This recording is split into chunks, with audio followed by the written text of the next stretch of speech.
You're listening to Power Athlete Radio, a podcast dedicated to empowering your performance every damn day. Join former NFL pro and Power Athlete founder John Welborn as he dissects the greatest minds in strength, conditioning, and more. Joining him is everyone's favorite coach and hair model, Chris, aka Tex McQuilkin, Power Athlete's Director of Performance. So whether your goal is to be the hammer, destroy mediocrity, or simply move the dirt, you've come to the right place. Now with the warm-up done, let the gains begin. This episode is part of our Move the Dirt series, designed to empower you with the tools to move towards your goals. Move the dirt is something we say a lot here at Power Athlete. The dirt is the dirt. It's that lazy, fearful, bitch mode voice in your head that says too tired, too busy, too old, too injured, too whatever. You can't reason with it, but you can move it. Some days you get a big-ass shovel in your hands and it's easy. You're strong, you're motivated, you're king of the world. But some days you get a spoon, and you still got to show up and move that shit anyway, rep by rep, spoon by spoon. So long as you're moving a little dirt every day, you're digging in the right direction. If you're sick of the dirt dominating you and you want to be master of your own self, walk the Power Athlete path with us. Visit powerathletehq.com/training and start moving the dirt today. Hey, welcome to another episode of Power Athlete Radio. We have a continuation of the Move the Dirt series. It's mid-January. Some of you might have failed on your January resolution. Or not even started. Or some of you might be going strong and just need a little support. So we put together a short nutrition podcast to help you on your journey in terms of making a change for 2023. Here's the data. 80% of nutrition resolutions fail after just 1 month. What we help make happen is you moving the dirt past February 1st. So here's the deal. If you want to attack the year with purpose, stay the course, and hit your goals, you need Power Athlete programming. It's been battle tested at the highest level and gets results for every level of athlete. As a special offer this January, if you commit to the cause for a year, you get the full Power Athlete experience for less than $1 a day with an extra $200 of content for free, a one-on-one consultation to help you set your goals, and a nutrition protocol of your choice. Visit powerathletehq.com/training and start moving the dirt today. There is a lot that you are getting hit with from the fitness industry this month. The whole industry. Actually longer than that. It started in Black Friday. Yeah, I don't have any stats for you, but I imagine most companies in this space make their money during this time. Freaking vultures taking advantage of people that just don't know any better. You seem outraged, McQuilkin. I'm pissed. You're mad that people are getting taken advantage by vultures that are providing subpar, shitty information and preying upon willing, intelligent, smart people that want to make a fucking change. I am mad because they want to make change. That's exactly right. When you say they, it's a pretty broad claim to say they. People want to make change, and they're getting taken advantage of. It's unfortunate. Well, something we've never done at Power Athlete is take advantage. What we like to do is arm people with amazing information and allow them the tools to make a life change, and more importantly, fucking be a badass. Yes, and it's in the tagline, empower your performance. Literally, we give the power away. Quality programming, nutrition guidance, and that's what we're tackling today.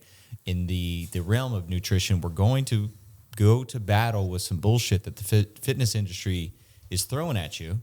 And what I want to get started with is creating a differentiation for losing weight versus losing fat. Because that scale, people are going to say, hey, you're going to lose 30 pounds with me.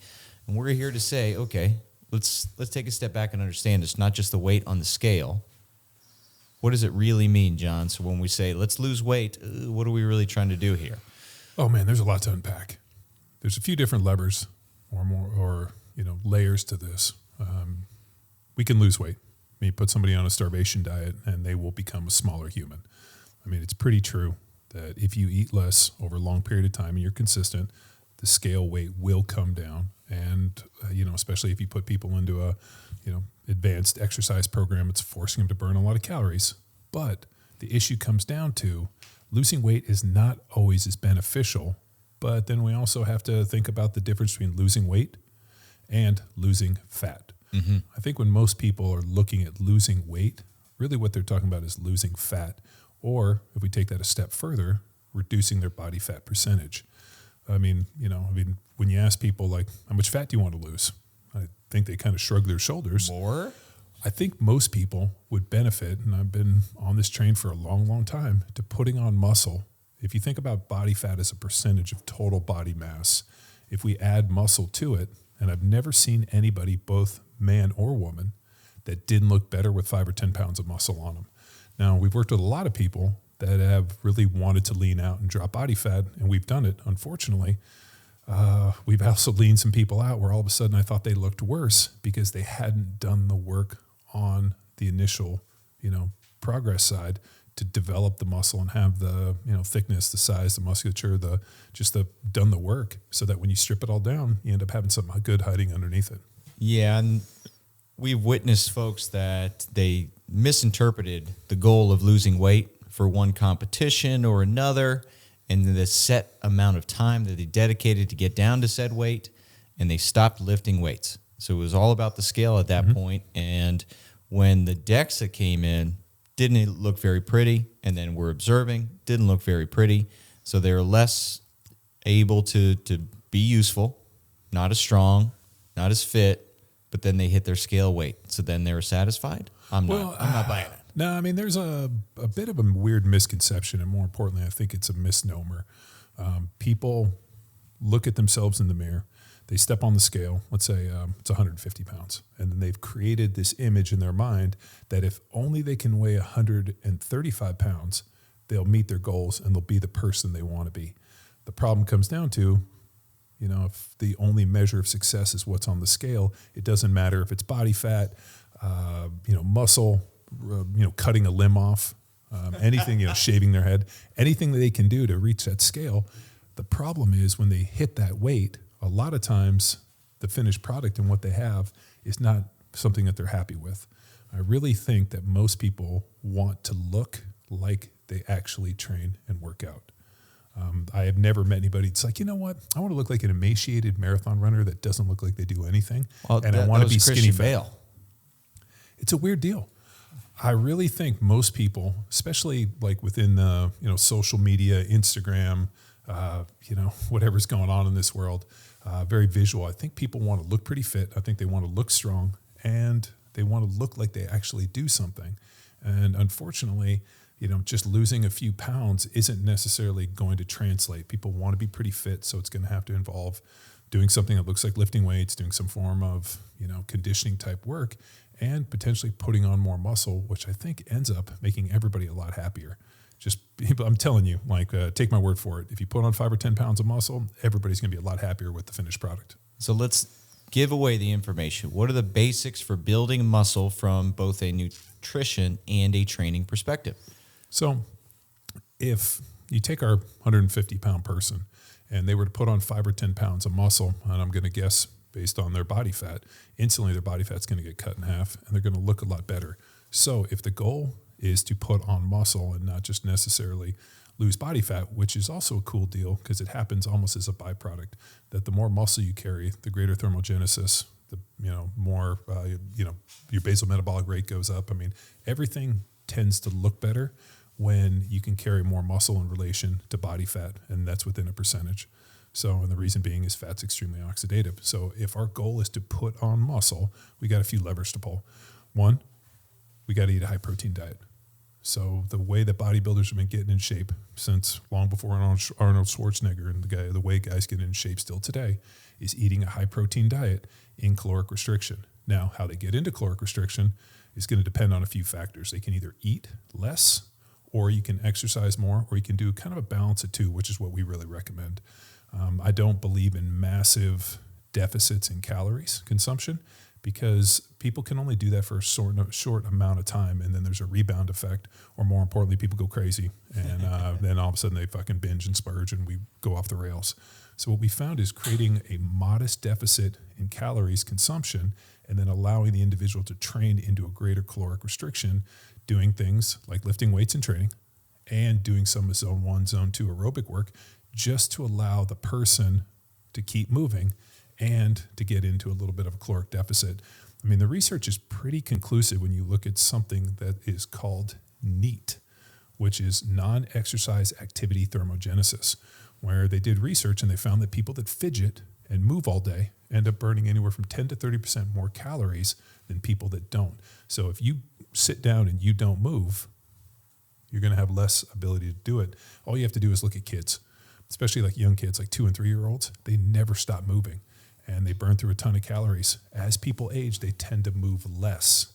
So fidgeting, moving, doing that stuff really pays dividends. So just getting up in the morning, first thing, going out for a walk. And a lot of times I know, especially on flat ground, walking fast, I sometimes struggle to get into that zone 2 over 70, 75% heart rate.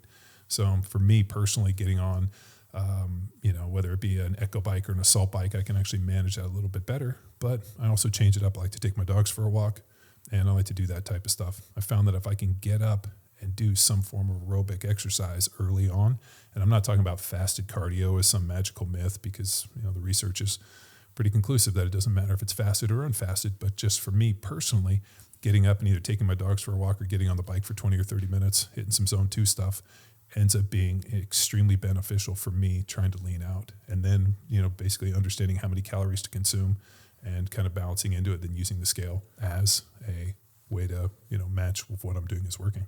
While we're on the topic of calories, is it appropriate for a quick cut in my caloric consumption or like a scale down, so that way I don't just all or nothing? I don't lose and fall off the wagon and go nuts.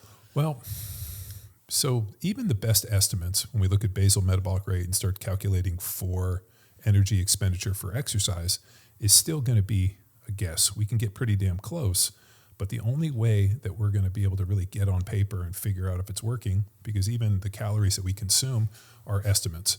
So let's say you have a package of food and there's 100 calories per serving and there's 8 calories or 8 servings per calorie for 800 calories in this total package. There can be up as much as 10 to 20% variation plus or minus on those calories on that packaging of food. So the FDA allows for a range of, margin of error. So you might think that there's 100 calories in this and you're trying to get 200 calories less. The food might either be plus or minus, so you don't really know. And then you think about sizing, let's say on a fruit or vegetables. If you're weighing and measuring everything, there's still variation on everything. So you're going to have to, 1, exercise. You're going to have to consume the calories. And then you're going to have to weigh yourself and see if the scale is moving in the right direction or not. A greater indicator for me always will be progress pictures. So I know Sam Flaherty, who's one of our nutrition coaches, just got done competing in bodybuilding figure for the Olympia, and going through what she does. Her coach prescribes her calories. This is what she's doing for her workouts. This is how they're kind of going into it. That's just getting them on paper. The physical picture that she takes every day and sends to her coach allows her coach to fine tune whether or not the visual is meeting the expectation. So for me, I think a daily picture is really more beneficial for me. And then what I do is I match it up with the scale weight, and then you have some other markers and be able to move in the right direction. So, the calories and the exercise are always going to be variable. Even if you're using some form of like a Garmin watch or a heart rate monitor or a Whoop band, there's always going to be variation. And unfortunately, nothing is perfect. So the only way that we know whether or not it's working is visual. And is the scale moving in the right direction if that's your goal, if you're trying to gain weight or lose weight? But getting started, I get started on a nutrition protocol. Yep. Is it gradually, should I spend a week just tracking my foods that I eat normally so then I have a baseline? And then following that, is it a dramatic change, whether it's increasing the amount of food I have to consume? Because it's more often than not, that's the case. It's going to depend upon the template. But what happens is when you go input all your information, the template's going to kick you out an amount of calories to consume and a macronutrient ratio. What you're going to do is you're going to go to the what to eat guide that comes with it. You're going to look at those foods and you're going to match it up and you're going to cut your just food in general. So I'm taking on a new diet. It says I need to eat 1K more, 1K less. Do I just make that dramatic shift to just dive right into the deep end? Or do I scale towards that estimated recommendation? I think it really depends upon who you are and where you are in it. For me personally, I would rather know the game plan and try to get from point A to point B as fast as possible. I don't think I need an acclimation phase, but that's for me as an individual. Sometimes we've seen this within the bulking where, hey, if I need you to eat 5,000 calories and you've been eating 2, is it realistic for us to add, say, hey, you've been eating 2,100, 2,000, 2,100 calories. You should really be eating 5,000. Most people will fall short of doubling their food consumption. So there is a case for stair-stepping the method in terms of if you have to overeat. So if you're in the bulking protocol and you've been eating a certain amount of calories and now all of a sudden it's doubled, for example, it might make sense over a couple weeks or even a couple days, couple weeks, whatever it looks like, stair-stepping into really getting that. I know that, working with Victor Hugo, he'd been under eating. All of a sudden we prescribed him almost double the calories. And it took probably 2 weeks of adding, 500, 750,000 every couple of days to get him up to that, 4,200 calories, just because he felt when I threw him out that, like, it's too much, I'm going to feel too full. So we had to stair step in. I found with dieting, it's a little bit different. Most people, if they're eating a certain amount of calories, we can kind of notch out a couple hundred, have them train a little bit more, and it's very, very manageable. But it's pretty rare that we would put somebody into a dieting deal where they've been eating 5,000 calories and ask them to eat half of that. So we found that if they're eating a certain amount and they're pretty constant in their body weight, just pulling out some calories and adding a little bit of exercise increase, especially in the aerobic state, will get them into the deficit we need them to be. One of the points you said, eating enough protein is going to put on muscle. So what are the guidelines that you recommend people consume total protein to then have the goal of putting on muscle? Yeah, ideally at least 1 gram of protein per pound of body weight. Most of the research is really set around 0.8 grams per pound of body weight, which I've always felt is a little bit low, especially for people that are following a training program like Grindstone, Jack Street, some of the Field Strong, some of the flagship training programs at Power Athlete. I would think 1 gram of protein per pound of body weight at minimum. We've seen people ratchet it up, and even some of the nutrition protocols will push it out to 1.5 grams, maybe a little bit more, but a little bit less. I've never really seen a performance gain over going from 1.5 grams. I know for me, when I was playing the NFL at 300 pounds, I was eating about 450 to 475 grams of protein a day. And I didn't really notice much gain going over that in terms of body composition. But I also did notice a difference in body composition if I ever let it drop under 1 gram. So that's about the right one. Now I consider that normal maintenance. In the realm, the fitness world, that might be considered a high protein diet, an insanity. But for most people, somewhere around 1 gram of protein per pound of body weight.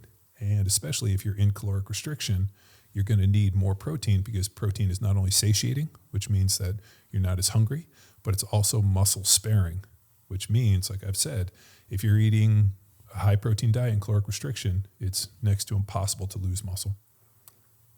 Awesome. Now getting into those that always have an excuse, meaning, I'm a hard gainer, or I overeat and I can't put on the weight. Like, what do we say to those folks? Well, the first place I ask them to go is really tracking their calories. Most people that say that have, one, they've never consistently eaten a high volume of food over a long period of time. It's usually more like a binge and a don't eat and this, but there comes down to a fact that if you consistently overeat your calories and you're lifting weights and training and doing some form of hypertrophy-based training, what looks like heavy weights, you will put on muscle and you will increase body weight. So when I started lifting weights, I was 6 foot, 165 pounds, 14 years old. My goal was to be 260 at the end of 4 years, and I ended up growing to be 6'4", 265 by the time I left for college. So I put on 100 pounds and grew 4 inches in that next 4 years, and it looked pretty awful in terms of how much I had to eat. Every meal I sat down I would eat until I was full, and then a couple bites past that, and I had to consistently overeat because when I first started, I remember we ate ad nauseum and didn't seem to put on weight, and I knew that I wasn't going to get bigger not eating, so we just had to continue to eat weight and do it. Because it's wild. People are like, I'm a hard gainer. So then what do? They stop. And I'm like, well, you got to be consistent. But it even got to the point where I would weigh myself, and if I was down that day, I would just go lift weights and I wouldn't try to get my heart rate up. So it was really wild. Like, let's say I was 200, the goal was to weigh 200 and I came in and I was 195. We would go to the gym and we would take like 3 to 5 minute rest sets and like make sure that we didn't sweat during the workout. We'd lift weights, but we didn't want to try to burn any calories. We wouldn't run. We wouldn't do any aerobic work. Like, we'd do no conditioning. It was like, I'm going to lift weights with long rest periods because I don't want to burn extra calories. That's a dangerous game. I played that when we did 22 Jack Street, and holy smokes, got up to 218, but quite awful shape. I was treating calories very precious and did not do the necessary aerobic base work. And when I got back into playing basketball and sprinting, You're like, what do you think was in that Danish? Was it cheese? What was it? Adam Sandler, Fatty McGee. Don't take the stairs, Fatty. Yeah, damn. Fatty McGee, that was me, 5'7", 218. Oh, I was dense. It was a good, I was quite strong though. But yeah, if I could learn back, I'd do the coordinative abilities and not neglect that and do some aerobic base work. Yeah. I think having an efficient aerobic base, even though I paid zero respect and didn't put any value in it for a long, long time, it wasn't until I did 22 Jack Street and I was having to try to diet into the keto protocol and using it to lean that I have always been not excited to pull calories out of my diet. I would rather train more and work more than eat less. Like, I want to like sit down, and the biggest reason is I hate going to bed hungry and I hate waking up hungry. So I'm real big on like, I don't like to pull out food. So if I know that I'm trying to get into caloric restriction and diet and the goal was to lean out, I either had to do more work or eat less. And I just chose to work more. And then at the end, when I wasn't moving as fast as I wanted it to, I had to pull out calories, but I ended up hitting my goal. Just had to pull out calories, which really sucked. Yeah, this dates back to 2014-15, the dawn of Jack Street. Those of you who've been on it, I tested out the bulking protocol. John was on the keto. Yeah, Luke was on the bulking. Luke was on the bulking. However, I think I was more connected to the protein than Luke was. I think mine gained because I put on 12.8 pounds of muscle. Luke gained zero muscle, which I still to this day cannot figure out how he put on 0 pounds of muscle. But he went from, 185 to no, he was not 185. He was above 2 already. Yeah. I ventured into the 2s for the first time in my life. So he was 205, I think, and then he got to 252. So he put on 40 plus pounds. Maybe he was 210. But I remember 252 on our weigh-in because I was 268. So we were within like 14, 15 pounds. And obviously I'm like 9 inches taller than him. Yeah. So everyone that's loving Jack Street right now, it all was birthed from a bet. Who could get to, 260 faster? No, it was you either had to gain 10% of your body weight or lose 10% of your body weight. That's what the rules evolved to, but it was like an original bet. Well, I think the way that it started is Luke said that he could gain 10% of his body weight faster than I could lose 10% of a body weight. And then, then it was like, and then we drew up the rules and it was muscle and the whole deal and the body fat. But it was really good. It helped me really kind of formulate the basis for the nutrition protocols. We tested the keto. Callie did the leaning. And so I did leaning, keto. You guys did bulking and Callie did the leaning or the leaning. I did leaning keto. Yeah. And 22 weeks is a lifetime. And as a motivator, I will say that there's a stair step to your gains in weight. And we did have Rob Wolf on the podcast way back when, and I asked him this question because I was cultivating mass. Luke had been this big before from his football career. I had never been this big, so I had to cultivate this muscle mass. And there was, even though the calories were consistent, there was just weeks where I didn't gain an ounce, and then it would just shoot up to the next layer.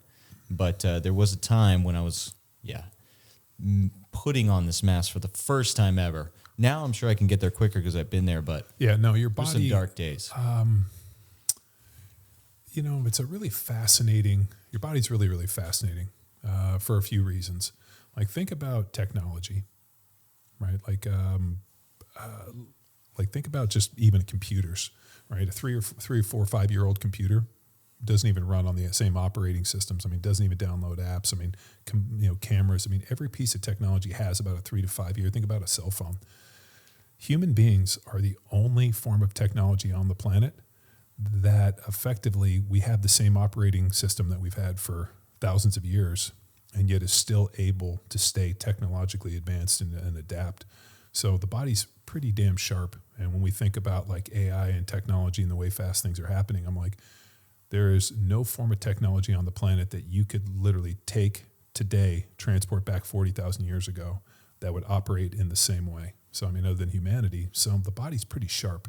It can make a lot of changes really quickly. And one of the interesting things is metabolism. When you start adding more food in this, I mean, there's a point where all of a sudden the metabolism goes through the roof and you end up losing weight. We've seen that all the time when people start in the bulk and all of a sudden they go to eat a ton of food and they're training. All of a sudden we've seen like body weight go down and muscle go up and some crazy things happen. And then there's a delayed effect where all of a sudden that constant overconsumption of calories ends up, creating an interesting effect that, relates in the bulk, but in short little sprints, I mean, overfeeds. I mean, when they look, especially within like, dieting with, bodybuilders and body compositions, I mean, they'll end up doing some refeeds or, overconsumption of calories, not cheat meals, but like overconsumption of calories periodically just to keep the body functioning in a good place. I mean, you never want to put yourself in like constant starvation. That's why they'll, calorie restrict and then, do a refeed. And we'd use that in our own training programs just because it helps keep the body firing in good ways. Keeps moving dirt. Yep. Let's give them 3 takeaways, John. So whether we're bulking, leaning, keto, anything, what are guidelines for moving the dirt and staying on track with your nutrition for this full year? Well, I'll give you a few. The biggest one, obviously, we said is all the programs are going to give you a high protein diet. It's just how it works, fits within the Power Athlete model, high protein diet. Now, whether or not you're going to be eating in caloric restriction or caloric surplus, we're going to balance into that with fats and carbohydrates. Obviously, if you're in some form of leaning or trend to diet, it really helps to think about that non-exercise activity thermogenesis as a model for just moving. Coach Cav, who was on the podcast for episode 643, made a good point for his 3 rules to live by is you must move. You don't get anywhere in life without moving. I want you to take that to heart, get outside, whether it walk, whatever you're looking to do, just getting up and doing it first thing in the morning can be extremely beneficial. The other factor is sleep. People that sleep, 7-8 hours a day tend to not have the same issues. And especially in dieting and losing weight, people that sleep more tend to do better. And one of the issues becomes, especially if you stay up late at night, people tend to snack. So if you can get to bed early to bed, early to rise, you tend to have better outcomes in terms of leaning. The other one is if you're going to start throwing in fasting, and we just had a great podcast with Rob Wolf on fasting. There's nothing magic about it. Mm-hmm. I don't give a fuck what the internet says and all these other different internet gurus. Fasting is not magic. We said it 10 years. We haven't changed or pivoted on this. It's just a fancy way to get into caloric restriction. When calories are equated over different time eating windows, it's super consistent. Now, with that said, fasting can be an extremely important tool in terms of caloric restriction. If you can't control yourself and you tend to overeat, then just cut down the feeding window. Give yourself 4 to 6 hours to consume those calories. And, people like to do it. It ends up working very well. And we've used it with people that are like, I can't, realistically, I like to snack. I have problems. The fasting just gives me a reduced window. I think it's great for it. It's not going to do anything magical. It's not going to do anything magic in terms of hormones in this. It's just a fancy way to get into caloric restriction. And if you look at it like that as a tool, then you know what? Go through it. I do love on social media when you see dudes that are obviously juiced to the gills, which, I don't care how you feel about it, but what I don't like on the internet is the Liver King type stuff with deception, where you'll see a dude who's fucking shredded. He's like, I just fast. And I'm like, I've seen a lot of people fast that don't look like that. So, I mean, it's like the age-old Mark McGuire. I don't take steroids. I take androstone or androstenedione or where the fuck he had in his locker. But understand that fasting is just a fancy way to get into caloric restriction. If you look at it that way and you use it as a tool, it's great. The other factor too, if you want to put on muscle and you want to increase, thermogenesis and look better, you're going to have to lift weights. And I don't mean light weights for a ton of reps. At some point, you're going to have to start understanding the factors of hypertrophy, which look like tension, muscle tension, mechanical failure, and some of the key factors. Muscle damage, being sore, isn't a factor in terms of hypertrophy. Living sore and just going till you fucking have extreme muscle soreness isn't building muscle. Metabolic stress can be a factor if we start looking at blood flow restriction training, but really the key driver for hypertrophy and putting on muscle is going to be muscle tension and understanding something about mechanical failure. Boom. Locked and loaded to go to battle with the bullshit, because there's a lot out there around nutrition this time of year. Yeah, the other factor is matching food consumption with your intended outcome. If you want to be a big, strong dude and you want to look like a big, strong dude, it's really hard to do that on 1,500 calories with a low protein diet. I mean, you got to understand like the balancing of this. Like if your goal is to, step on stage and win the bikini for the Miss Olympia, like you're going to have to be hungry and there's going to have to be a lot of work done. So I think you have to almost balance like how hard you worked, how dialed you are, what you're willing to do for the outcome. And, if it's just like, hey, I want to be pretty fit, I want to look good, I want to, do some jits and lift some weights, like I think there's a very real program for that. If you're talking about training at the highest level for the highest level of competition, obviously the degree of margin has to reduce and we got to get a lot more serious. So the other factor that I think we have to bring up, and I know this is hard for most people to wrap their heads around, but whatever it is, let's say you're out of shape and you're listening to this, or you've fallen off the wagon and, you're off the rails and you got to recommit and you've already lost your, or failed in your resolution. Just remember, you got you into this. It's a hard one, especially when you're dealing with people that are, maybe have not met their fitness goals, a little overweight, whatever it looks like. I mean, I wasn't able to eat the food for you. I wasn't able to lift the weights for you. I wasn't able to help or to do this for you. You have it within you. And you got you into this so you can get yourself out. I can arm you with all of the information. I can help you. I can guide you. I can mentor you. I can do everything you need. But at the end of the day, I can't do it for you. You have to invest the time and the want. So you got you into this. You can get you out. And we're going to show you, we're going to provide the light. But at the end of the day, you got to walk and you got to do it. So we will provide you every resource, whether it be information, templates, training programs, podcasts like this, inspiration, whatever you need, we're here for you. But remember, the emphasis is on you, and you got you into this, so you're going to get yourself out of it. And to get started, head to powerathletehq.com. We got training, we got nutrition, everything that you need, as John mentioned, to get started today. Let's do it. And thank you for joining another episode of Power Athlete Radio. Bye. This episode of Power Athlete Radio is powered by Train Heroic, the most immersive strength training app experience on the market. We've built our online training business by partnering with Train Heroic and helping us deliver all of our world-class training programs like Jack Street, Field Strong, and Grindstone. To learn which Power Athlete training program best suits your goals, head to powerathletehq.com/training. And if you're a coach looking to build a business with the best tech and training, go to trainheroic.co/powerathletehq.